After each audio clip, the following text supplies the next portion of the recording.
G'day guys, Chris here from the Archer Zone. Today we're doing a really quick review on the Hoyt Carbon Spyder Turbo. This is a 2014 model that I've just picked up, and there's a few things I think you guys should know from my experience on shooting it, and hopefully this will allow you to make a better informed decision about purchasing such a bow for yourself. So sit back and relax, and I hope you enjoy this review. This is my Hoyt Carbon Spyder Turbo. It's 60 to 70 pounds. It's currently set on exactly 60 pounds, so no point anything. I was pretty surprised. So she's wound all the way out, so exactly on 60 pounds. First things first, let's just get this out of the way. The price for this bow is phenomenal. So at the moment, Abbey Archery has them on special for $1,400 plus shipping. Normally they're retailing around the $1,500 mark depending on where you buy them and at what time you bought them. So this is for the 2014 model. I think the ZT is the 2015 model, and that's come out and that's probably just a few $100s more. So it's an expensive bow. This is not a bow for someone who's just got into archery, period. There's just no way that someone who just started could first of all handle this bow, and dropping $1,400 straight off the bat to buy one is a very, very big commitment. So price point, it's expensive, but you do get what you pay for. That's one definite thing. You get an amazing amount of tech in this. So pretty straightforward. The stats are 33 inches axle to axle. You're talking 340 feet per second, 75% let off. They're the main ones that you want to know. Brace height 6 inches, so it's quite a short brace height, and I wouldn't expect anything less from a speed bow that does 340 feet a second. I've shot this bow quite a bit now. I'm using, first I tried 400 spine arrows with 100 grain points at 28, or they'll cut to 29 inches. And I didn't get good results. The arrows were spiraling in the air, so it was borderline. I think the way this bow delivers power is just too aggressive, even though realistically on any spine chart you could look up 60 pound, 28.5 inches, and it would be fine. So this bow needs something else. I tried it now with full length 340s, and full length 340s fly a lot better. I'm going to shorten them down. Unfortunately, at the moment, I'm a bit pressed for time, but these are the arrows. They're XX75 game getters. Now, you know, these are the 340 model. If I can roll it around, there we go. So they're 340 arrows, and they fly a lot better than what the 400s did. They've got 125 grain points in them. So, yeah, anyway, they're the arrows I'm using now. I'm going to shorten them down and see what happens. I reckon they'll improve a little bit more once they're cut down to length. Now, let's run over the tech in this bow. So this has, first and foremost, a lot of noise dampening on it, and it is a very, very quiet bow to shoot. I was expecting a metallic thud that you get with a lot of Hoyt bows. They cams roll over and you hear this tunk. Doesn't make that noise, it just sort of makes a really quiet thud. And it's got no noise dampening stuff on it that I've added. This is all just factory. So we've got the Hoyt air shocks up the top. So these stop your limb oscillation, or they reduce your limb oscillation right down after the shot. You've obviously got these doodads, and you've got some rubber in the old riser here, and you've got a bit of rubber on the rest, which is meant to quieten down arrow noise and whatnot. Yeah, other than that, you haven't got anything. You've got roller guards instead of the standard cable slides that most other bows come with. Roller guards, that will reduce a little bit of noise just from the cable sliding back and forth. And yeah, so that's realistically, you get a lot of noise dampening tech in this bow. You also get the Z5 cam and a half system. Very, very, very fast cam. And what I found with this bow is it is incredibly sensitive to hand placement and hand torque. I mean, really sensitive. I was grouping arrows nice and tight, and then a slight change in where I position my hand on the handle, and it completely changed where my arrows are going. Way more than what my target setup for my Martin bow did. So, you know, it's not as forgiving in that sense. And this is what I was saying at the start of the video. This is not a bow for someone who's just started archery. This is a bow for someone who's been in it for a while and wants to take that next step and buy a really good bit of kit. Now, the carbon riser, this thing makes it incredibly light. This is a ridiculously light bow. Even with a basic sight arrow rest on it, this weighs less than my target bow completely stock. So it's 3.4 pound, I think it was, or 3.8. It's very, very, very light. which makes it very easy to control. which I found nice to carry around and so on and so forth. So that's it in a nutshell. That's the little bits of tech that you get in it. Now, I have set this up with just a basic PSE 3-pin sight because I haven't bought one yet for this. This is what I have lying around, and also a quad ultra rest. So that's not too bad either. This came with the bow. Yeah, just a nice basic drop away rest. So we're gonna set that up, 340 arrows, and now I suppose shooting. Hey, what do you reckon? Shooting this bow, let's go through what it feels like to shoot it, because it's different to any bow I've shot. The first couple of inches of your draw stack up real heavy. I mean, the first couple of inches are very stiff to pull back. You really have to muscle it back. Utilizing something like your bicep, if you have incorrect form, is going to cause major issues. You're going to have to be very, very strong to pull this back. Now, my comp bow, my Martin comp bow, I shoot at 59 pound. So it's 1 pound less than this, and this feels 10 times heavier just in those first few inches. Once you get past those first couple of inches, it's a nice smooth rise up to the valley, so you don't find any lumps. There's no point where it wants to stick. See, comparison, my Martin, you get almost to the valley and it wants to stop. It's got this really high peak that you got to pull through. As this is hard at the start, nice and smooth all the way to the valley.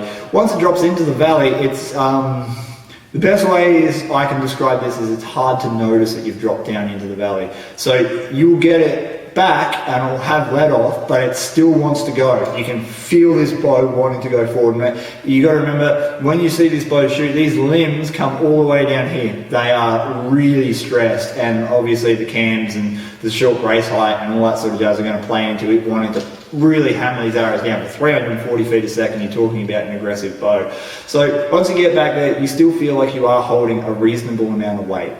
It's a firm amount of weight. It's not uncontrollable. It's noticeably heavier than some of the other bows that I've shot. Now, when we're talking about valleys and stuff, you know, you hear the word smooth a lot in archery. This bow isn't smooth to draw, it's firm. So it's consistent in the weight that you're pulling back, it's just very firm the whole way through. Once it's back to full draw and you're anchored in, like I said, very sensitive to hand placement. You really want to make sure that you're on point, that you've got your hand in exactly the same spot every single time. You don't want to have little deviations where it's sitting on a different part of your hand, because that will completely change where your arrows are going. Now, we have French tuned and broadhead tune this bow, so it is in pretty good. And yeah, again, hand placement seems to be the biggest thing. The next thing is the brace height. This does make it a quick bow, 6 inches, so very, very short, but it also means that there is more time for you to make a mistake. And I think that's part of, I've been shooting an 8-inch bow, 8-inch brace height bow for just on a year now, and I haven't gone below that for quite a while. So I think that's part of the reason that I might find it a bit harder to shoot with my hand placement, because I'm not holding the bow for as long as I should be at full draw. I'm not coming up and having better follow through, so I got to work on that, but that's all right. So something to keep in mind: short brace height, more time for you to make a mistake. Now, how does it shoot? When you shoot the shot, very quiet. Like I said, makes a dull thunk. Nothing loud. I would go so far as to say, even with my PSE all covered in all its noise dampeners, this is quiet as stock. So that's definitely a massive, massive bonus. Very, very quiet. There is almost no hand shock. The best way I can describe it is you execute your shot, and what you will feel is this bow tip forward from the shot, and even without a stabilizer, it wants to roll forward, which is good. So the weight's jumping forward in your hand, but it is dead in the hand. Now, we hear this saying a lot when we say dead in the hand. My PSE, you can feel a little kunk, like you feel this jolt in your hand. My Martin's the same, when you feel a jolt in your hand. This, what you're feeling, is just the after effects of the weight tipping forward in your hand. So it is very dead in the hand for hand shock. Arrows are fast. No denying it, arrows are blisteringly fast. I'm shooting a heavy arrow, full length arrow, 125 grain point, full length shaft, I think it's 9.3 grams per inch, and full, 4 inch long fletchers. It's a heavy arrow, and it is hammering these arrows out. So It's quick, and if you're after a speed bow, if you're a shooter for 3D, this is definitely a bow that you should consider. This or something like the Nitrum Turbo as well is going to be amazing. Yeah, the only other thing is possibly your peep sight. Now, I shoot a 28.5-inch draw. When I get back to my anchor point, this is very steep. We're talking about a very, very pinchy triangle. And this triangle can be a little bit hard to obtain an anchor point in. I have been shooting target bows for quite a while now, and I'm used to a very, very shallow point coming into my face. But this is very sharp, incredibly sharp. So it's something to take into account that it might take a little bit of adjustment in your form to re-obtain a proper anchor point just because of how sharp this string comes back. Let's just remember, these are full-length shafts, so they're not going to look pretty, but they're doing the job at the moment. They're working better than the 400s, eh? So now you're going to see, I better step back a bit. I'll try getting in front. There we go.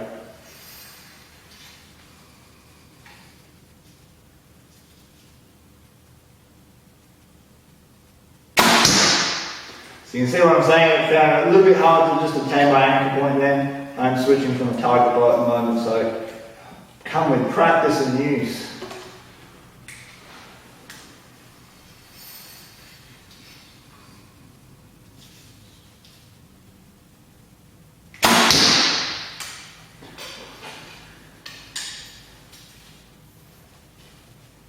The arrows impacting the target are actually making more noise.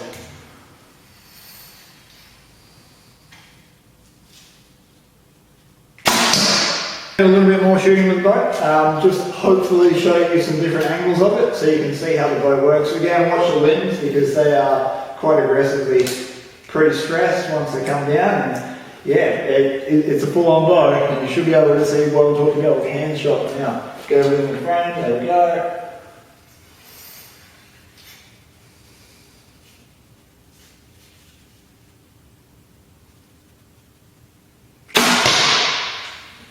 And again, very, very quiet shot. Very fast arrow. I wish you could see the arrow screaming down there.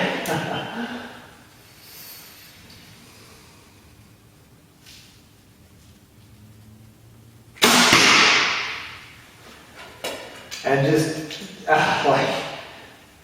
there's no hand shot, which is really impressive. Not having any of that thud in your hand is a very unnatural feeling. It's just very soft. And also this grip, being wood, doesn't get cold, which is another massive advantage come winter.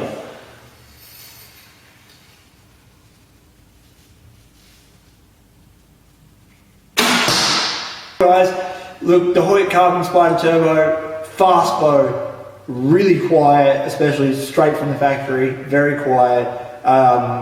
Pretty easy to tune in when we did the broadhead tuning and the French tuning.